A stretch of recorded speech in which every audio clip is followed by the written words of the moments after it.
सदियों पहले की बात है। पुरी की धरती तब भी उतनी ही पवित्र थी, जहां समुद्र की लहरें भी जय जगन्नाथ कहते हुए किनारे को छूती थी।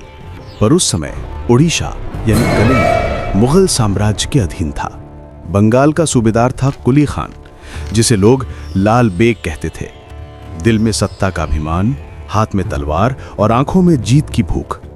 उसे एक आदेश मिला था, पुरी जाओ और वहां के हिंदू मंदिरों को नष्ट करो, खासकर जगन्नाथ मंदिर को।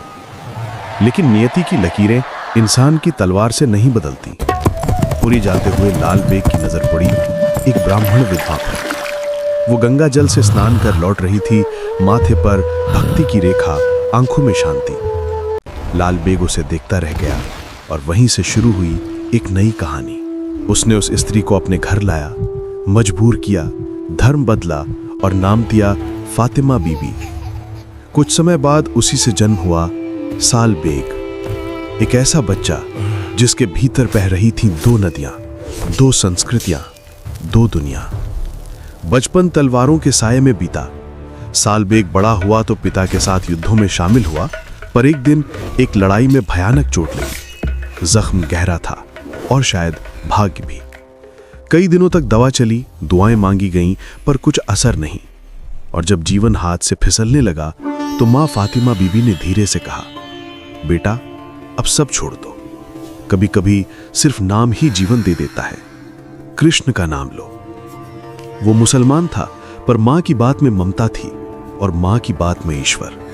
उसने आंखें बंद की और पहली बार कहा, श्री कृष्ण। 12 दिन तक वही नाम, वही स्वर, वही सांसें। और 12वें दिन जैसे किसी ने भीतर से प्रकाश जलाया हो। दर्द मिट गया, शरीर हल्का हुआ और मन शांत। उस दिन से साल बेग के भीतर एक नया इंसान जागा। वो अब तलवार नहीं, तंत्र चाहता था। अब जीत नहीं, जगन्नाथ चाहता था। उसने पुरी का रास्ता लिया, पर वहां के पुजारियों ने कहा, तुम मुसलमान हो, अंदर नहीं जा सकते। वो मौन रहा, बस समुद्र किनारे बैठकर आंसू बहाता रहा। वहीं उसे किसी साधु ने कहा, अगर तुम्हारा प्रेम सच्चा है तो भगवान स्वयं तुम्हारे पास आएंगे। वो वृंदावन चला गया। वहां उसने साधुओं के साथ भजन गाए, कृष्ण की कथाएं सुनी, पर उसके भीतर एक अधूरापन था। मेरे जगन्नाथ के दर्शन बाकी हैं। 1 वर्ष बीता और फिर उसने निश्चय किया कि मैं रथ यात्रा में पुरी जाऊंगा। वही दिन जब भगवान स्वयं बाहर निकलते हैं। शायद इस बार वो मुझे देख लें। वो निकला, नंगे पांव, थका हुआ पर अडिग। रास्ता कठिन था, शरीर कमजोर, पुरी अब भी दूर थी और सांसें अब भी भारी। रात में वो समुद्र किनारे गिर पड़ा, आंखों से आंसू बह निकले। उसने आसमान की ओर देखा और कहा, प्रभु शायद अब मैं नहीं पहुंच पाऊंगा, पर अगर मेरी भक्ति सच्ची है तो क्या आप मेरे लिए ठहर नहीं सकते?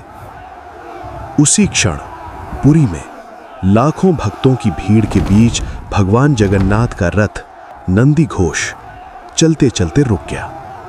हाथी खींचते रहे, लोग धक्का देते रहे, पर रथ हिला तक नहीं। 1 दिन, 2 दिन, 7 दिन तक रथ उसी स्थान पर रुका रहा, दंड मुकुंदपुर में।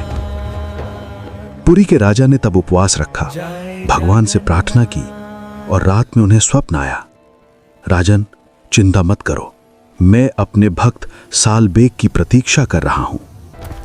7वें दिन थका मांदा साल बेग वहां पहुंचा। उसकी देह कांप रही थी, पर मन रोशनी से भरा था। लोगों ने जब बताया कि भगवान तुम्हारे लिए रुके हैं, वो सिसक पड़ा, माथा जमीन पर टिकाया। प्रभु मुझसे बड़ी भूल ना हो सकती है, आप मेरे लिए रुके, मैं आपके लिए देर कर गया। और जैसे ही उसने प्रणाम किया, रथ फिर चल पड़ा, धीरे धीरे पुरी की ओर। वही स्थान आज भी साल बेग समाधि कहलाता है। ये कथा हमें बताती है कि ईश्वर की नजर में कोई ऊंच नीच नहीं होती। भक्ति का रंग सब पर एक सा चढ़ता है, और जब प्रेम सच्चा हो तो स्वयं भगवान भी ठहर जाते हैं। जय जगन्नाथ, भक्त साल बेग की जय हो।